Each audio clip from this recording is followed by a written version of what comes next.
Hey everyone, so today we're going to be working on the 1993 Project Warrior. It's been running good, been going great.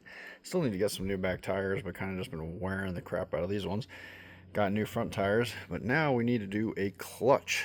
So we're going to get down and dirty and do a quick clutch today on this quad. First thing I have to do is disconnect the brake lever here, remove this 12mm bolt and these two 14mm bolts to remove the foot peg so that this side case of the motor can come off.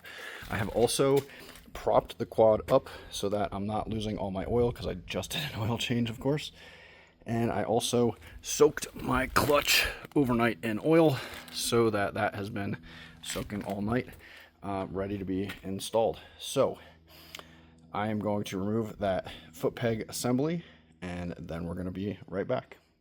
All right, my foot peg is off and out of the way. Now I'm going to remove the clutch cable. All right, clutch cable has been disconnected. Now I can just go around and hit all of my 8mm bolts and remove all those. All right, so it turns out that there are different length bolts. The one right here in the back and the one right here in the front, or right here, sorry, in the front, are longer than all the others. The other bolts are all the same size. All right, now what we want to do is just activate the clutch, and this should help the side cover come off. We'll see. All right, so I actually tapped this little ear from the back side of the motor, and then the case started to come off. Oh, I'm losing a lot of oil here. And the side of the case should come off here. Got it really glued on up front here, apparently.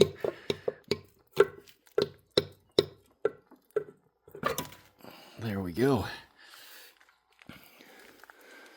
There's the inside of the motor. Guess I'll dump the case out also. All right. Nice. All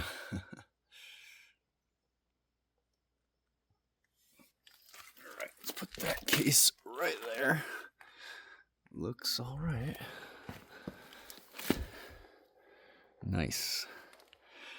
All right, so now I have to remove these 10mm bolts, and that will release my clutch packs. So I got to clean off the gasket surface on this surface first, and also over here on the case. So I'm just going to do that real quick before I go and start pulling the clutch apart. All right, I have my gasket surface all cleaned off on the engine block, along with on the case side. I also bought a brand new gasket to go along with, of course. So now I'm going to remove the 10mm bolts and remove the clutch. All right, so I bent the little tabs out and hit this nut with the 27mm.